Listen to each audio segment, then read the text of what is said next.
राहुल और जय, आज मैं इतना खुश हूं कि मेरे पास शब्द नहीं है बताने के लिए। अरे भाई 6 साल के बाद अपने दोनों बेटों को एक साथ देखने का एक बाप को जो खुशी होती है ना, तुम उसका अंदाजा भी नहीं लगा सकते। बाबूजी, राहुल, जय, जल्दी आइए, खाना तैयार है। हाँ। आप लोग भी प्लीज आइए। आओ बेटा, जल्दी आओ, खाना तैयार है। हाँ भाई मेरे मिक्की माउस। क्या खाएंगे गुड़िया? मिक्की बेटा आप क्यों? ये हलवा लीजिए ना, नीता ने खास आपके लिए ही तो बनाया है, लीजिए। अरे वाह। तो बेटा मिक्की, भूख लगी है ना? वाह क्या स्वादिष्ट हलवा है, मजा आ गया। बाबूजी, आज शिल्पा ने खाने में बहुत ज्यादा प्यार डाला है, इसीलिए खाना इतना टेस्टी लग रहा है सबको।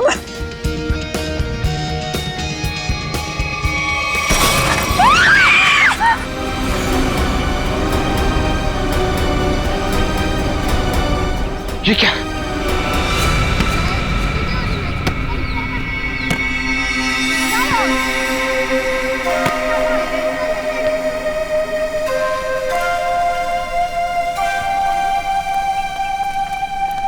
अरे प्रकाश अंकल, आप यहाँ? अंकल नमस्ते। नमस्ते अंकल। नमस्ते। अंकल मैं तेज बीविंग में रहता हूँ। माफ करना बेटा, मेरा ध्यान कहीं और था। कोई बात नहीं। अंकल आप यहाँ धूप में अकेले बैठ के क्या कर रहे हैं? बेटा सुनील घर की चाबी देना भूल गया, पर फिक्र की कोई बात नहीं, वो आता ही होगा। अंकल तो हम सुनील जी को फोन लगा देते हैं, उन्हें तो आते आते शाम हो जाएगी। अरे नहीं, काम के वक्त उसको फोन करके परेशान मत करो। जैसी आपकी मर्जी अंकल, लेकिन कम से कम आप हमारे घर पे आके इंतजार कर लीजिए। नहीं मुझे चलेगा, मुझे अकेला छोड़ दो।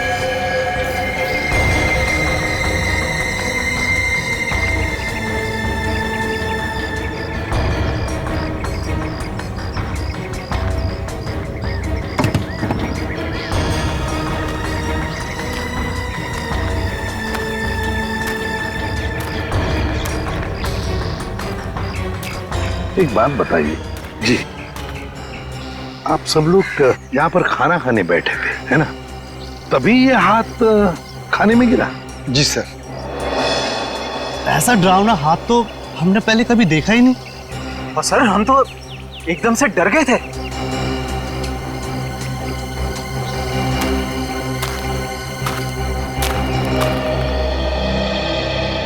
सर आपने हाथ तो देखा ही ना सर, गला नहीं है लेकिन खून पूरी तरह से सूख चुका है।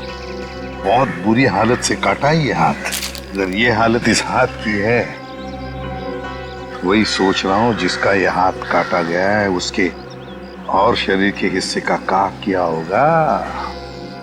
सर क्या ये हाथ देख के हम पता नहीं लगा सकते कि ये आदमी का हाथ है या किसी औरत का हाथ है? ये तो सारुण के बताएगा, उसका काम है।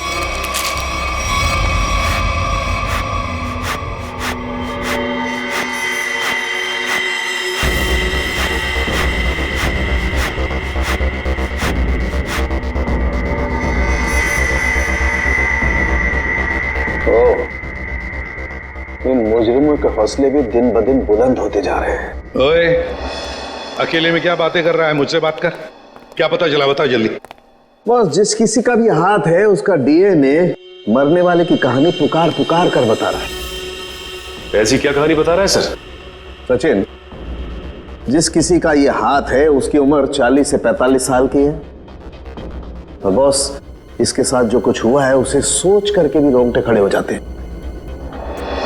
रोंगटे खड़े हो जाते? क्यों सालू के सब? इसके हाथ में से खून का एक एक कतरा निचोड़ निचोड़ के निकाला गया है। क्या कह रहे हैं सर आप? इतना कुछ किया गया इस बेचारे के साथ इसे मारने से पहले? हाँ, और ये सुइयां, ये तारे, ये सब इस हाथ के प्रेशर को, वॉल्यूम को और डेंसिटी को बता रहे हैं। लेकिन सर जब आदमी मर चुका है और उसके हाथ में खून ही नहीं है तो प्रेशर कैसा? एक डेड बॉडी का भी एक निश्चित वॉल्यूम, निश्चित प्रेशर और निश्चित डेंसिटी होती है, लेकिन इसके मुर्दा शरीर का वो डेंसिटी, वो वॉल्यूम और वो प्रेशर तीनों कम है। और ये हाथ देखो बॉस, इस हाथ को देखने से लगता है कि किसी ने बहुत ही क्लिनिकली, सर्जिकली इस हाथ को काटा है। अच्छा, मतलब किसी ऐसे आदमी ने ये काम किया है जो मेडिकल के बारे में जानता है। शायद डॉक्टरी पेशे का हो सकता है, लेकिन ये है कौन, ये जानने से पहले हमें ये पता लगाना होगा कि ये हाथ किस आदमी का है, और ये हमें इस हाथ के ऊपर मिली अंगूठी ही बता सकती है। लेकिन सर उस अंगूठी को तो जंग लग गया था ना? हाँ, अंगूठी को जंग लग गया था, इसीलिए बॉस उस अंगूठी को ब्रिंजोन कार्बाइड नाम के केमिकल में डाला है ताकि जंग हट जाए और उस अंगूठी का असली रूप हमारे सामने आ जाए। एक मिनट।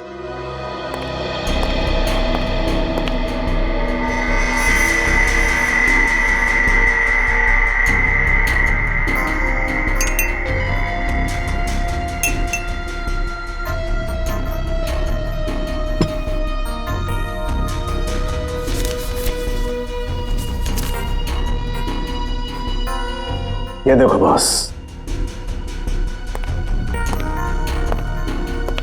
ये अंगूठी एकदम साफ।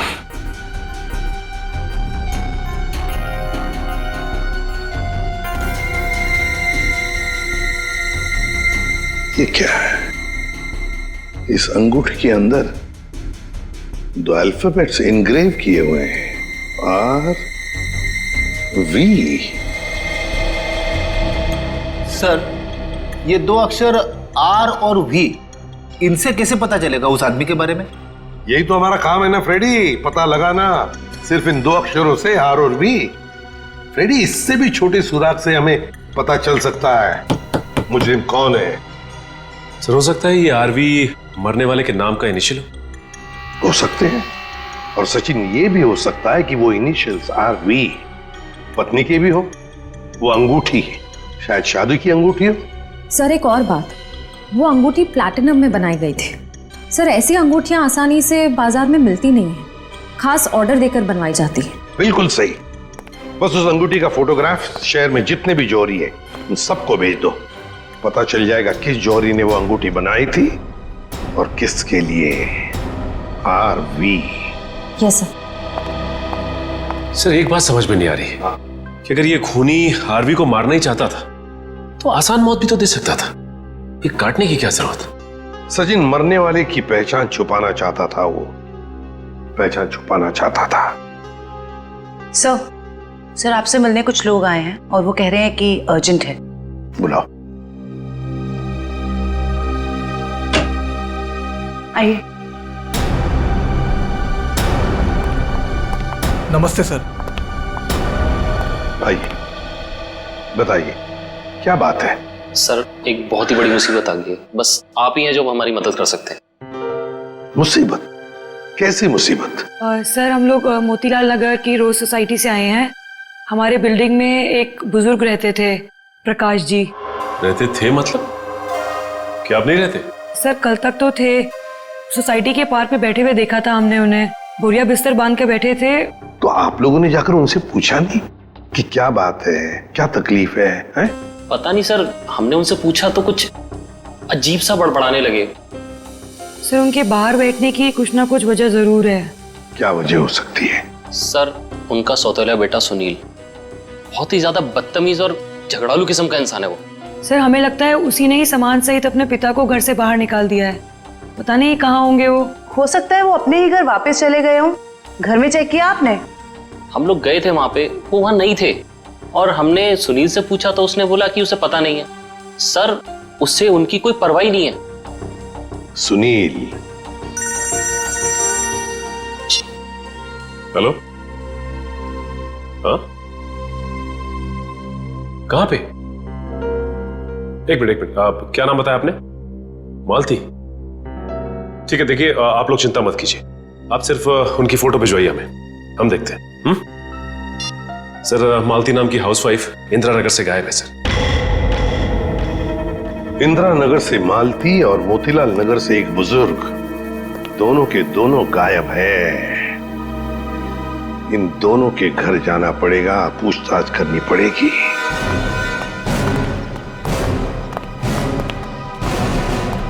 सर, हमने मिस्टर सुनील का घर अच्छे से चेक किया। प्रकाश जी नहीं है वहाँ पे, और ना ही कोई ऐसा सुराग मिला है जिससे प्रकाश जी के बारे में कुछ पता चल सके। सर, मैंने कहा था ना कि मुझे कुछ नहीं पता कि वो कहाँ चले गए। प्रकाश जी तुम्हारे सौतेले पिता थे, तुम्हारे उनके साथ अक्सर झगड़े हुआ करते थे, है ना? क्यों? सर, झगड़े होते थे, पर किस घर में झगड़े नहीं होते। इसमें सौतेली वाली बात कहाँ से आ गई सर? सगे बाप बेटों में भी तो झगड़ा होता है ना। मैंने उन्हें हमेशा सखी से ज्यादा समझा। अगर इतना प्यार था तो फिर उन्हें बाहर क्यों छोड़ दिया? सर, उन पे घर की डुप्लीकेट चाबी थी, चाहते तो घर में बैठ सकते थे। सर, मुझे तो लगता है कि इन दोनों ने मजबूर किया होगा उन्हें घर छोड़ने के लिए। आप क्या कह रहे हैं सर? हम ऐसा क्यों करेंगे? सर, आपको क्या लगता है मैं अपने पापा के साथ कुछ गलत करूंगा? सर, मेरे पापा को ढूंढ के ला दीजिए। हाँ, प्रकाश जी को तो हम ढूंढ कर निकालेंगे। वो तो हमारा फर्ज है। लेकिन एक बात याद रखना, अगर पता चला तुम लोगों ने अपने पिताजी के साथ कोई गैर बर्ताव किया है तो अच्छा नहीं होगा, समझे?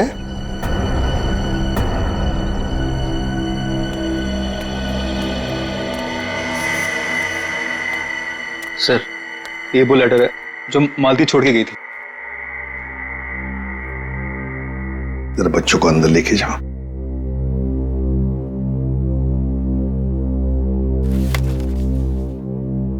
मैं मालती अपने पूरे होश में बिना किसी दबाव के ये खत लिख रही हूं। मैं अपनी रोजमर्रा की आम जिंदगी से इस घर गृहस्थी से तंग आ गई हूं और अपनी मर्जी से छोड़ के जा रही हूं। मुझे माफ कर देना विनय, माफ कर देना राहुल। कुछ दिन आप सबको बहुत तकलीफ होगी मेरे बिना, मगर फिर आदत पड़ जाएगी। मेरे वापस आने की उम्मीद मत रखना, हमारा साथ यहीं तक ही था। मालती। सर, ऐसे कैसे कोई पत्नी अपने बसे बसाए घर को छोड़ के जा सकती है? वही तो। वो मैं कल बच्चे को स्कूल छोड़ने गई थी ना, तब वो मुझे वहां मिली थी, तो मुझे उसका बर्ताव कुछ अजीब सा लगा। कुछ अजीब सा लगा मतलब? कैसा लगा आपको? मतलब वो बच्चे के सामने रो रही थी। सर, हमेशा अपना और पापा का ख्याल रखना। आप कहीं जा रहे हो क्या? मैं भी चलूंगा आपके साथ। नहीं बेटा, मैं कहीं नहीं जा रही। और रोते रोते उसने बच्चे को वैन में बिठाया और वो सब्जी लाने के लिए चली गई, और जाते जाते उसने अपना मोबाइल फोन भी तोड़ दिया। ये तो बड़ी अजीब बात है। कैसे गई वो वहां से? वो ऑटो से गई सर। और कहाँ गई, कुछ पता चला? मेरा मतलब है, क्या सुना आपने? नहीं, मैं सुन नहीं पाई सर। चलो ठीक है, thank you very much. Sachin, Motilal Nagar और इंदिरा नगर के जितने भी रिक्शा वाले हैं उन सबको प्रकाश जी और मालती के फोटोग्राफ्स दिखाओ। एक्सक्यूज मी भाई साहब, इस आदमी को आपने यहाँ कहीं देखा क्या? नहीं सर, इनको कभी नहीं देखा। अरे आप ध्यान से देख के बताइए, हो सकता है कभी आपकी टैक्सी में बैठे हो। टैक्सी में तो दिन भर में बहुत लोग बैठते हैं साहब, हर किसी का चेहरा याद रखना मुश्किल रहता है। शुक्रिया।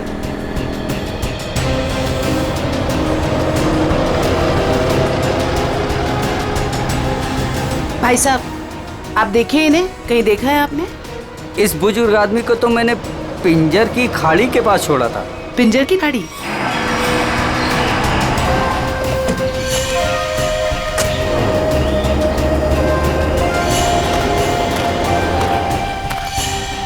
साहब, ये औरत कल पक्का मेरे साथ मेरे ही ऑटो में गई थी।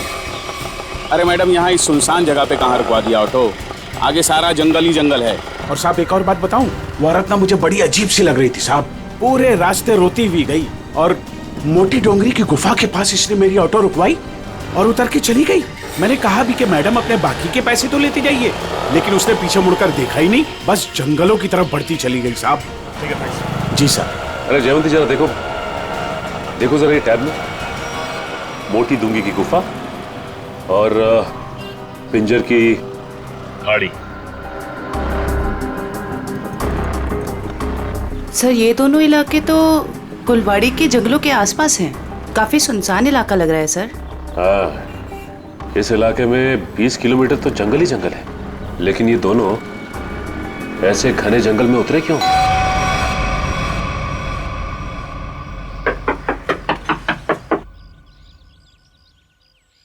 बड़ी अजीब बात है, रिंग पे आरवी गुदा है और नाम हितेन कुमार। हो सकता है इस घर के किसी और सदस्य के नाम के इनिशियल्स हों ये, क्योंकि उस जौहरी को पूरा यकीन था कि इस रिंग का ऑर्डर इसी घर में से किसी ने दिया है। जी कहिए। नमस्ते, हम सीआईडी से हैं। सीआईडी? अंदर आइए।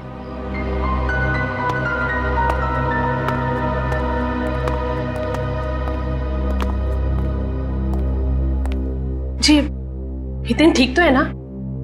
कहाँ है वो? आप उन्हें साथ नहीं लेके आए?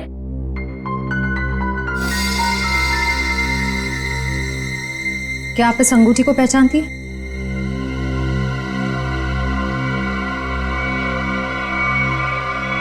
संभालिए अपने आप को। मैम ये लीजिए।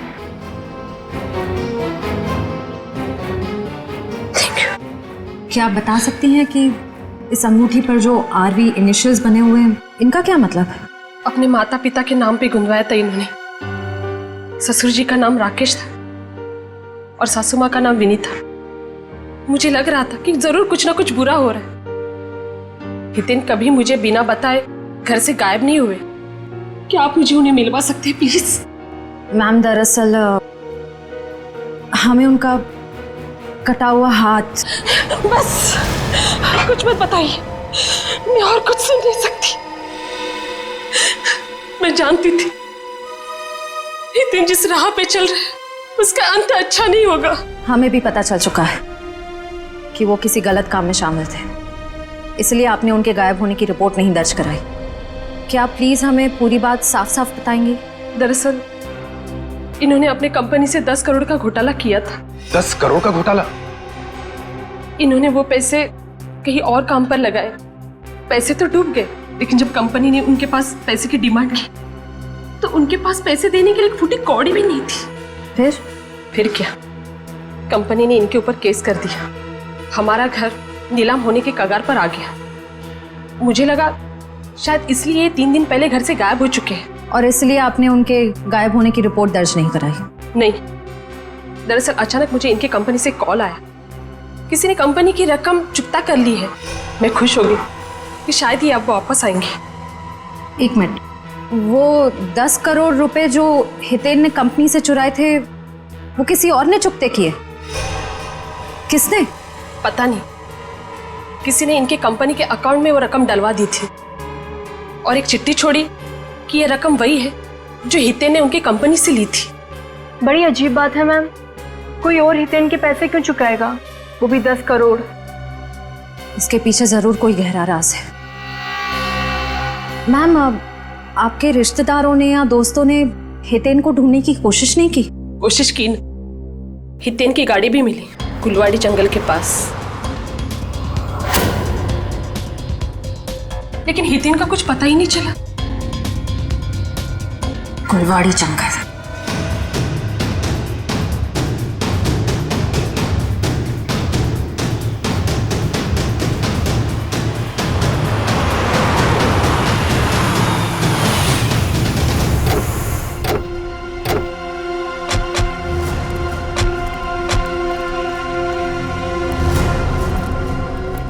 सर, ये जंगल तो काफी डरावना है।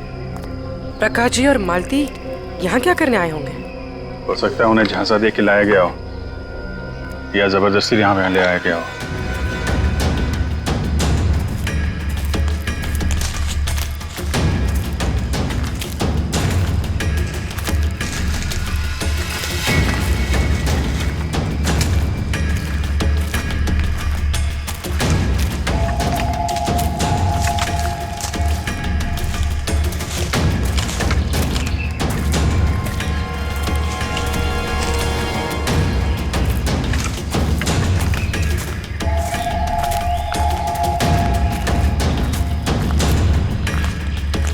एक मिनट अभिजीत, वो देखो।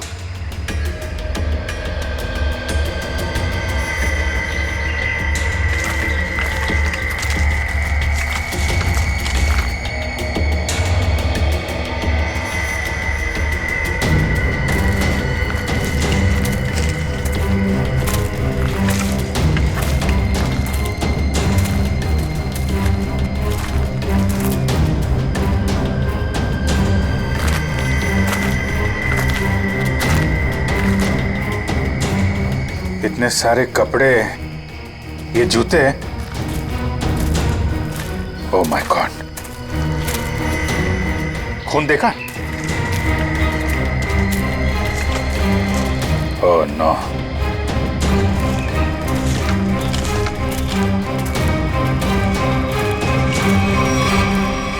ये खोपड़ियां, ये हड्डियां,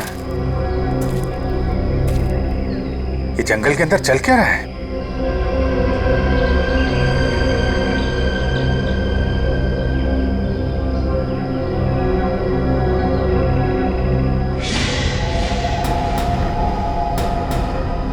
कौन है? कौन है वहां?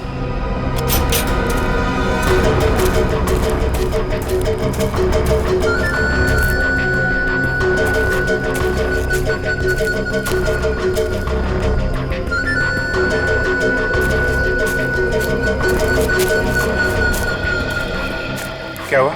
वहां तो कोई नहीं है सर। सर वहां पे कुछ था सर। सुनसान जंगल में कौन हो सकता है? ये तो सारे कपड़े, जूते और ये हड्डियों को देखकर लग रहा है कि अलग अलग उम्र के लोगों को शिकार बनाया गया है। बहुत खतरनाक अपराधी है, मासूम भोले भाले लोगों को यहाँ बुला के मार डालता है।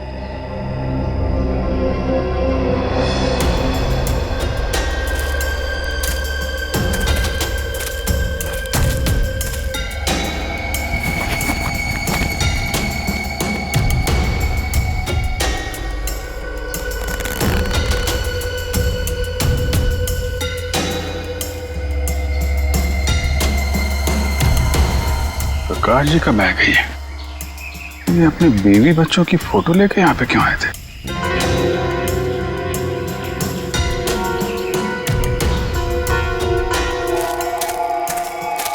ए रुको, क्या हुआ? सर वहां पर कुछ अजीब सा था सर। गाड़ी की आवाज सर। सर जंगल में कोई आया है। तुम लोग देखो जरा जाके।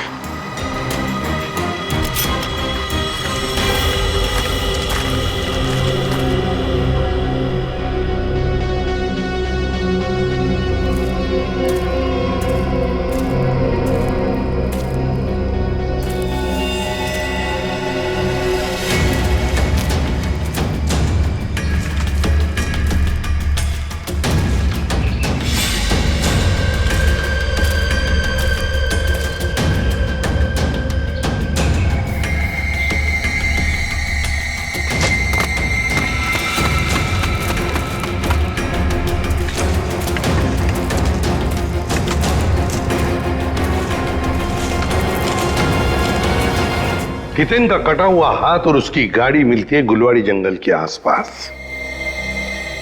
समझ में नहीं आ रहा है, पता नहीं क्यों सचिन, मुझे ऐसे लग रहा है कि हितेन का केस, मालती का केस और प्रकाश जी का केस, इन तीनों केसेस का आपस में कोई ना कोई संबंध है, कोई ना कोई संबंध है। सर प्रकाश जी और मालती के बारे में कुछ और पता चला है। क्या? सर ठीक हितेन की तरह ही प्रकाश जी और मालती दोनों कर्जे में थे। प्रकाश जी के बेटे को 5 लाख रुपए देने थे और मालती जी का घर गिरवी रखा था। सर दोनों के गायब होते ही इन दोनों का कर्जा किसी ने चुका दिया। हितेन भी कर्जे में था, मालती भी कर्जे में थी, प्रकाश जी भी कर्जे में थे। तीनों के तीनों गायब होते, तीनों के तीनों आखिरी बार दिखाई पड़ते हैं गुलवाड़ी जंगल के आसपास। काम करते हैं उस लाइन पर, गुलवाड़ी जंगल के लाइन पर जितने भी ऑटो रिक्शा वाले और टैक्सी वाले धंधा करते हैं, सबको यहां लेकर आते हैं। सब हम लोगों को क्यों बुलाया? इसलिए बुलाया है कि हमें तुम लोगों की मदद चाहिए। हम क्या मदद कर सकते हैं साहब आपकी? देखो, खैर गांव से गुलवाड़ी के जंगल के रास्ते पर तुम लोग अपनी अपनी गाड़ियां चलाते हो, है ना? साहब टैक्सी तो पूरे शहर में घूमती है। हाँ, लेकिन सारी टैक्सियां गुलवाड़ी भी नहीं जाती। सिर्फ वही गुलवाड़ी जाती है जो खैर गांव से होकर जाती है। हाँ साहब, गुलवाड़ी पर आकर तो रास्ता ही खत्म हो जाता है, उसके बाद तो घना जंगल आता है साहब। बस तो उसी जंगल के बारे में हम लोग जानना चाहते हैं। वैसे वो रास्ता बहुत सुनसान है ना? हाँ साहब। तो फिर ऐसे सुनसान रास्ते पर ज्यादा लोग तो जाते नहीं होंगे, गिने चुने ही लोग जाते होंगे, है ना? हाँ साहब, बिल्कुल। तो एक बात बताओ, पिछले 2-3 महीनों में क्या तुम लोग किसी पैसेंजर्स को उस रास्ते पर लेके गए थे?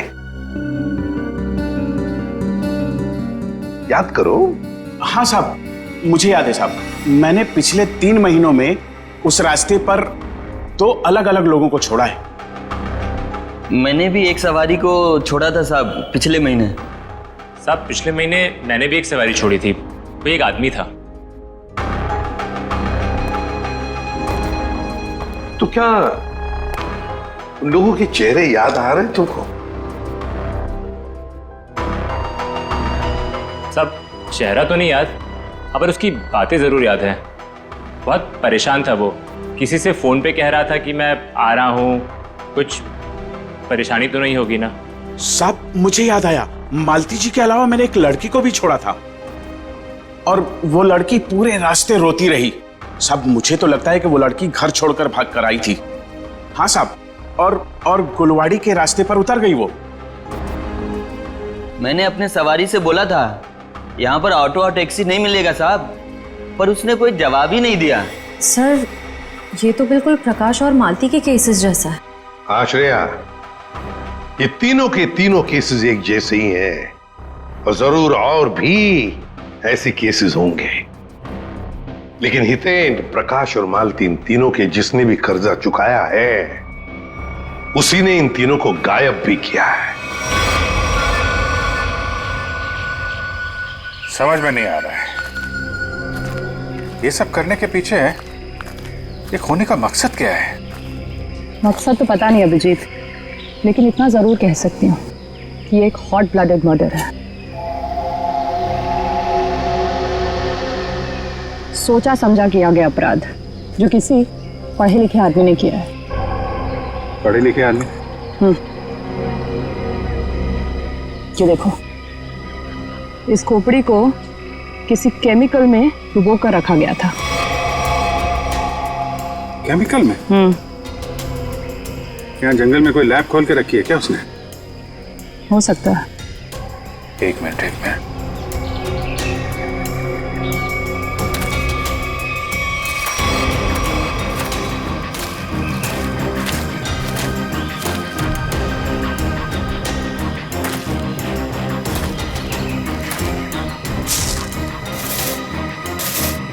ये देखा? जंगल में पाइप कैसे आ गई? लेकिन नक्शा में तो कोई पाइप वगैरह नहीं थी। वही तो, कहीं ये पाइप भी उन अपराधियों ने तो नहीं लगाई है? काटो जरा सा। निखिल, गाड़ी की आवाज उसी वक्त आई जब हम जंगल में थे। ये कोई संयोग नहीं है। मतलब मुजरिम को भनक लग गई थी हमारे जंगल में आने की। भले ही भनक लग गई हो, लेकिन हमारे हाथों से बचेंगे नहीं अब वो।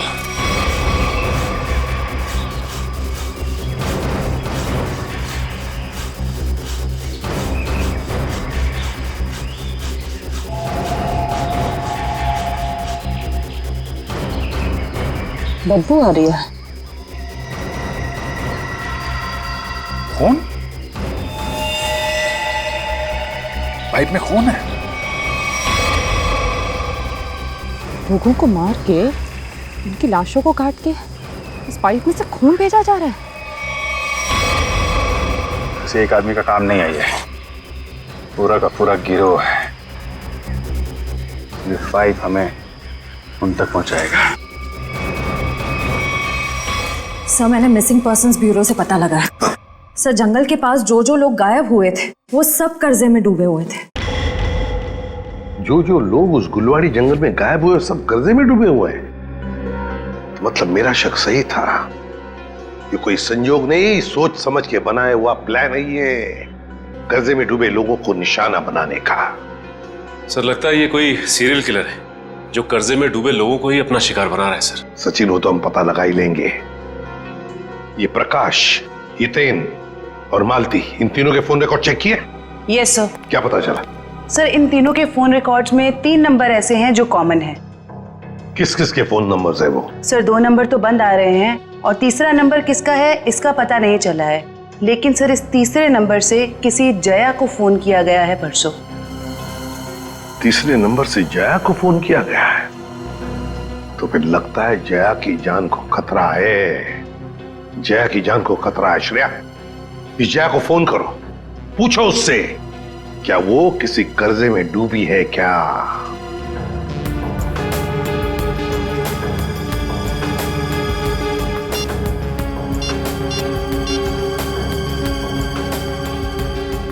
जया,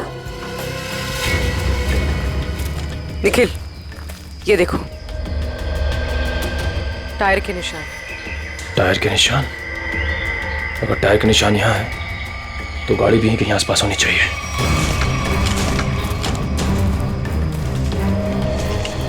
गाड़ी उस तरफ है,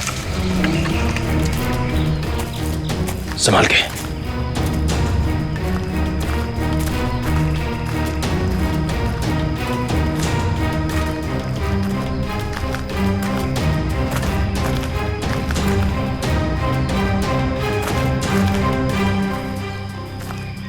यहाँ तो आसपास कोई नहीं है। इंजन अभी भी गर्म है, मतलब जो कोई भी इस जीप में आया है यहीं आसपास है। इतने सारे डब्बे हैं।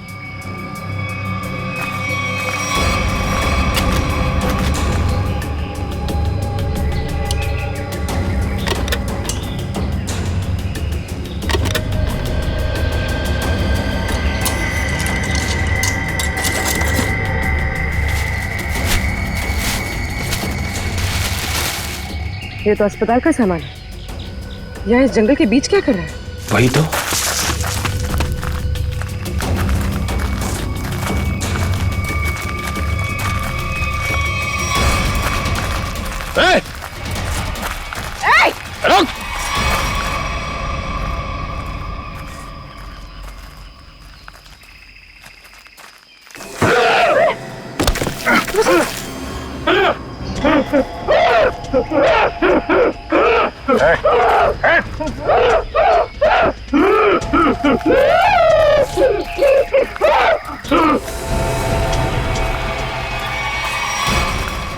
रुक!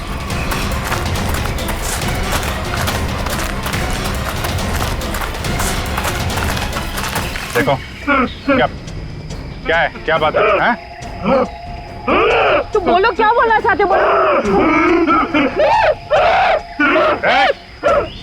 कैसे ने तो को नहीं मारा।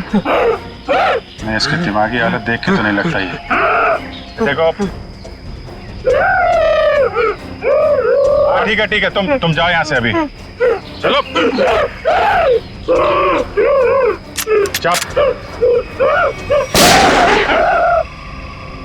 तुमने गोली क्यों मारी? वो बेचारा डर के भाग गया। वापस आके इसको बचा लेंगे। पहले प्रकाश और मालती को बचाना जरूरी है, कहीं उनकी भी ऐसी हालत ना हो जाए।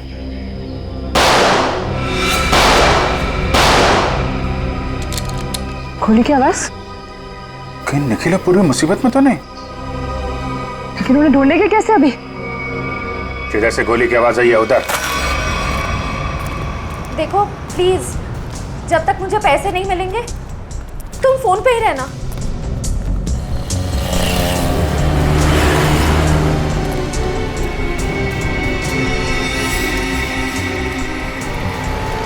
हाँ?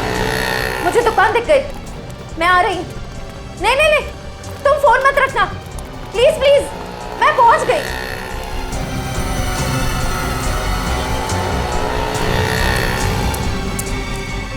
भाई साहब वो मिट्टी का तेल दो ना।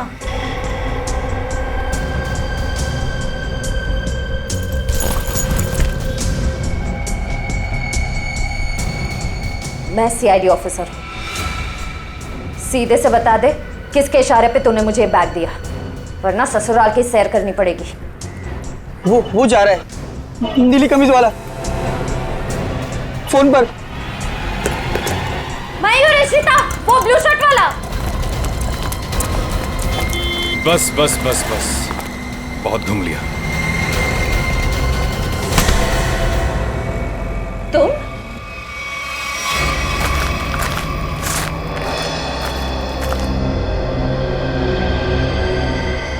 घसीटने का निशान।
रुक जा।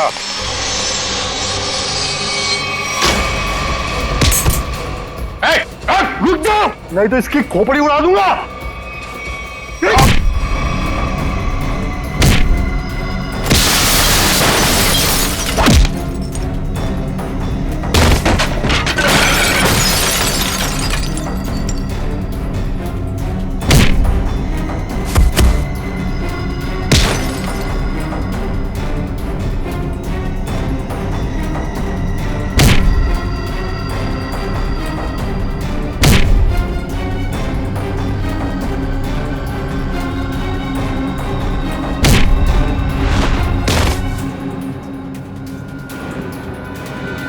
कि बस लगी तो नहीं?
एक मिनट पूर्वी, उसका नकाब उसका ये साथी उतारेगा।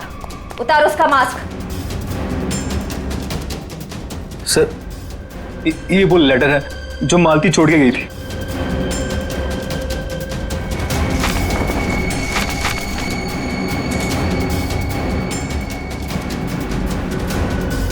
आप क्या कह रहे हैं सर? हम ऐसा क्यों करेंगे?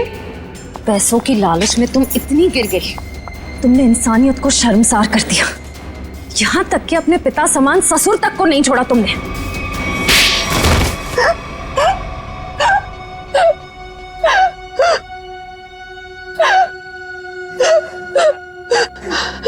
मैंने जो कुछ भी किया लोगों की मर्जी से किया और उन्हें उनके बलिदान का दाम भी दिया। गलत। लोगों की मजबूरी का नाजायज फायदा उठाया तुम लोगों ने। उनके शरीर के अंगों का काला कारोबार कर रहे थे तुम लोग। क्यों? क्योंकि आपकी सरकार ने मेरा डॉक्टर का लाइसेंस कैंसिल कर दिया था। कमाल है, तुम्हारा लाइसेंस रद्द कर दिया तो तुमने लोगों को मारना शुरू कर दिया।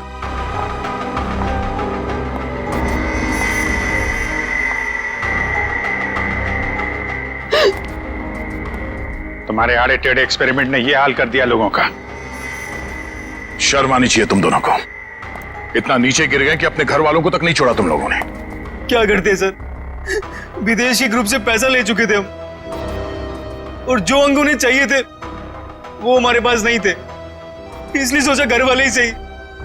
बड़े बड़े मुजरिम देखे हमने, मगर तुम लोगों जैसे घटिया सोच वाले लोग आज तक नहीं देखा।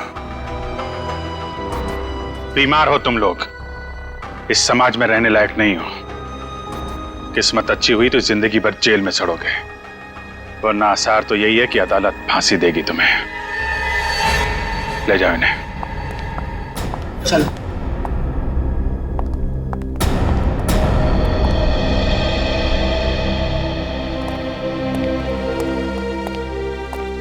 इनका किसी अच्छे अस्पताल में इलाज करवाते हैं।